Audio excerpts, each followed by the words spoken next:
You are the boss. If your teenager doesn't listen, just put them in their place. You don't have any experience with this sort of thing, right? Right. Because that always works. Mended light.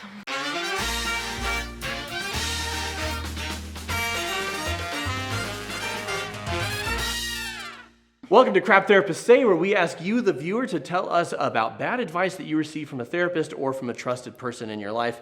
And today we're talking about teenagers that won't listen, and the therapist said, you're the boss, just tell them what to do. And I find power struggles with teenagers and toddlers always go over real well. And you always get exactly what you want.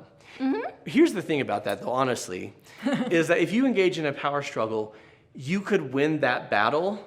But every battle you win when it comes to a power struggle means you're losing the war. Yeah.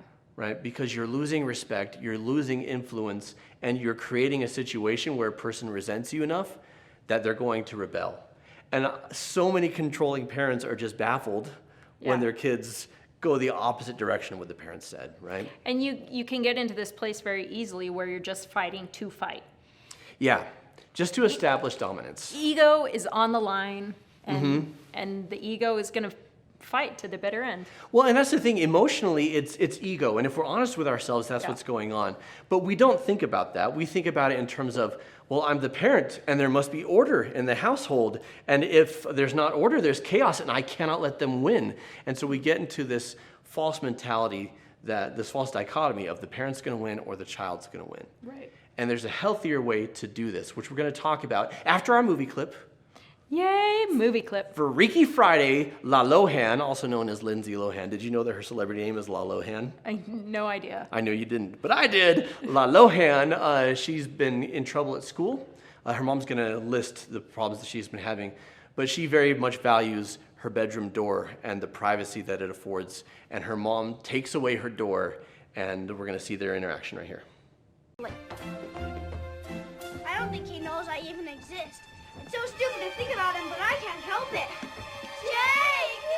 Jake! Get out of my room! Reading her diary, wearing her bra.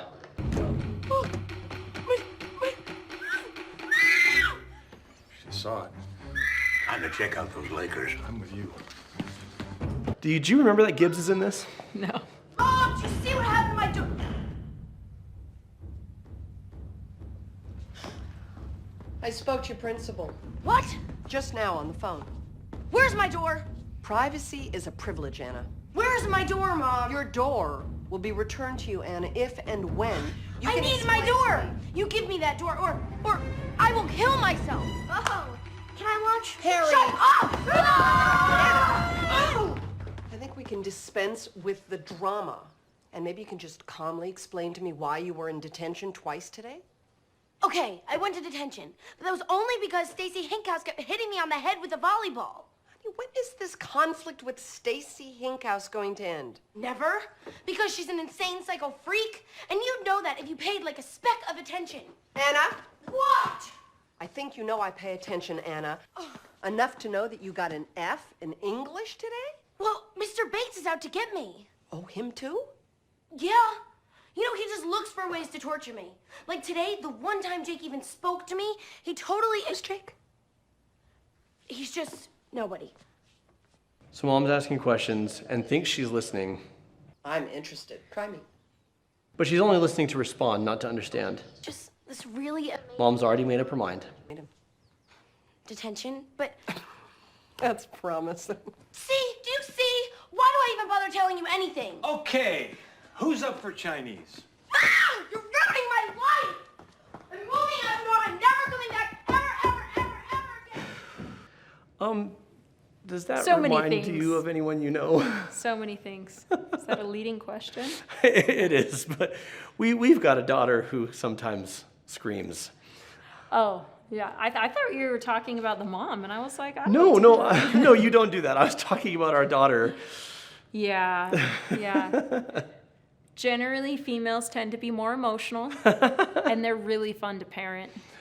Okay, so in this case, mom is trying to get the daughter open up and saying, I'm here, I'm listening, I care. But everything the daughter says, mom passes judgment on. right? And Or shuts down. And shuts it down. Yeah. Right? Because in her mind, her daughter's acting inappropriately and needs to be corrected and needs to be shut down by somebody with more experience, more wisdom, and more authority.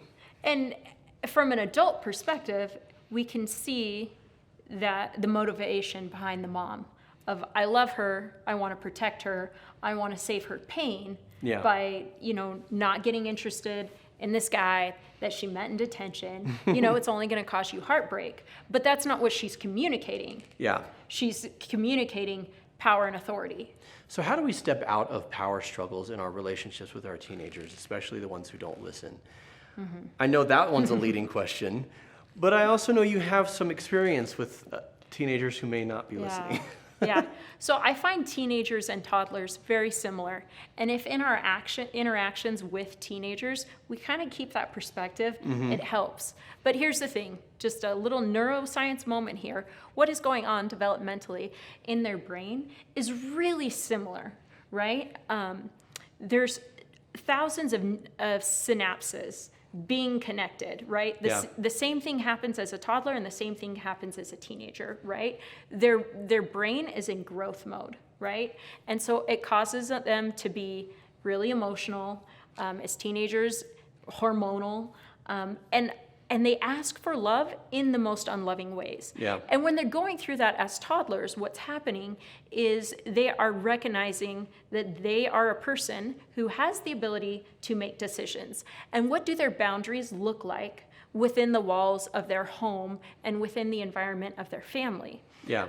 They're doing the same thing on just another level as teenagers. They're completely aware of their own autonomy, but they're growing into adulthood. Right. And they're trying to figure out, who am I separate from my family? What are my values separate from my family? And who am I going to be in this world, right? And their frontal lobe is just barely developing and, hormones and stuff like that. Teenagers are obviously more advanced developmentally, psychologically, Right. but the power dynamics at play and the struggle for individuality versus, the parent trying to guide you is very similar. It is very similar, and they're figuring out those boundaries for themselves again. Yeah. Separate from their family of origin, right? And so often there's a lot of pushback from your family of origin. I absolutely relate to raising a teenager who decided that they were going to just push against everything that I valued. Yeah. And It was a fun year and a half, wasn't it? Like 2 years?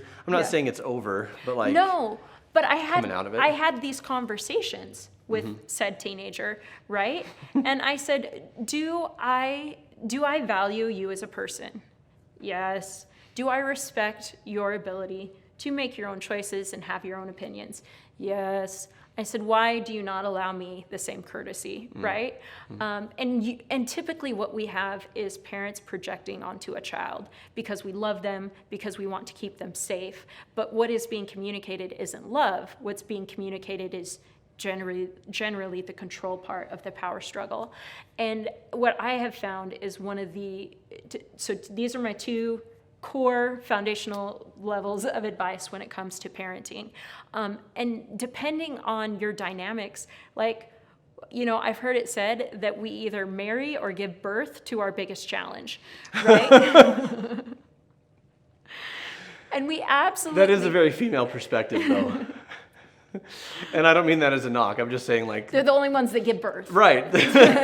If you get into our membership site, one of our core foundational courses is personalities. And if you watch our videos, you'll hear us talk about it all the time because it's such a fundamental part of seeing, hearing, and understanding another person, which is what we're trying to do when we have healthy relationships, is to see, hear, and understand one another.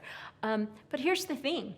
You have opposite personality types. That's absolutely a thing. Us here, Complete we're opposites. And so we all have needs, right? And our needs tend to go in line with what we value.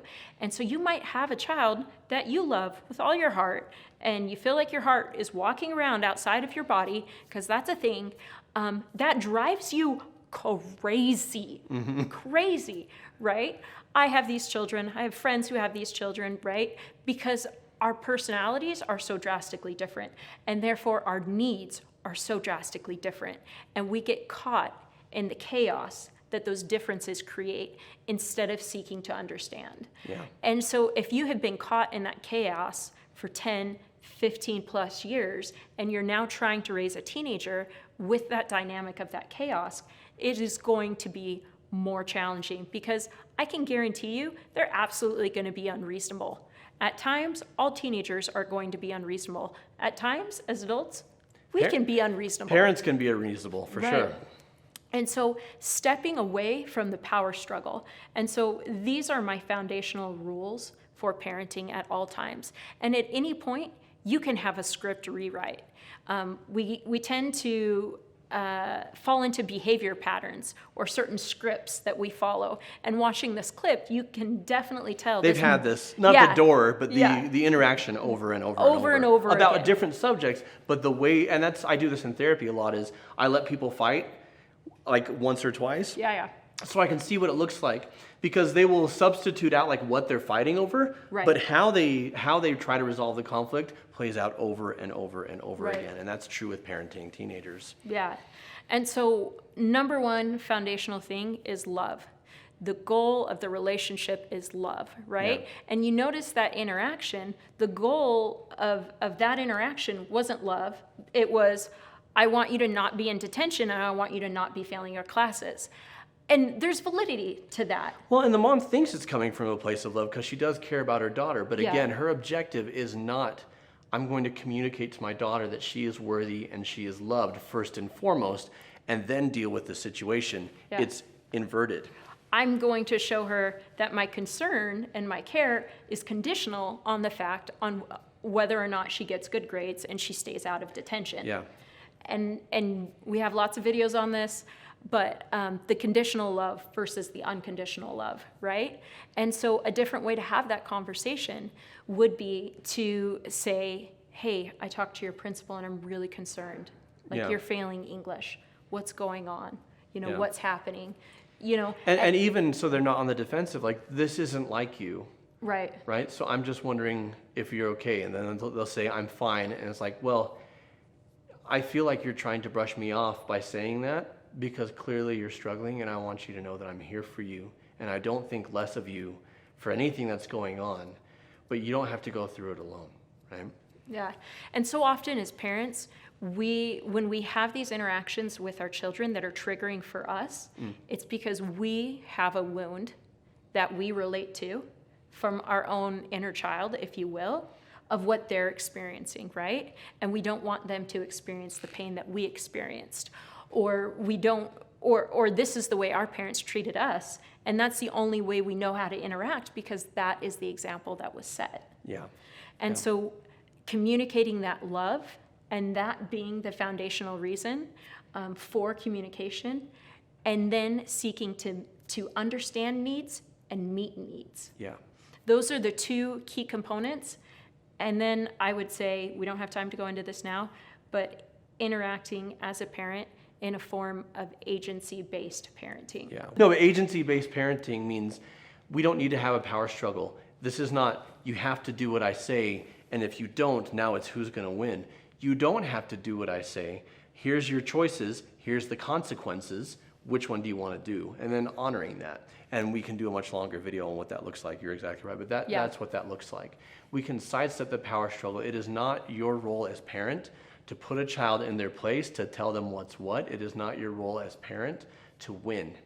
Your role as parent is to help your child, 1, feel loved, 2, understand how the world works, and 3, learn to make good choices. Well, and I would say, I would sum up 2 and 3 is support them in growing into the best version of themselves. Oh, you're so wholesome and positive. I love it. Because so often, I don't think this is consciously, but we see our children as an extension of ourselves, Yeah. and we also see children as ownership, right? And in reality, We own them, right? in reality, they are their own autonomous being. We have responsibility for them. We are their stewards for 18 years, but ultimately, who they decide to be and what they become is their choice. Yeah, and who do when- we return them to? Themselves. Yeah, and when we can raise them in such a way that allows them to make age-appropriate decisions, hopefully they'll get to that adulthood with character, with self-acceptance, with loving themselves, and with the self-discipline to be the best version of themselves. So we want to hear from you. What has been your experience with raising teenagers? How do you sidestep power struggles, or what are the power struggles that you get locked into, and what feedback are you looking for there? If you enjoyed this video, we encourage you to check out Raising Teenagers, Need I Say More? That's how I have to read that title, which is going to be our next video showing up. Because you were never a teenager. I was And a I good- was never a teenager. I was a And the good people boy. watching, they were never teenagers. was- None of us have ever been through any of this before. I was not the difficult one in my family. Golden boy. Shannon, So until next time, remember to keep shining. We need your light.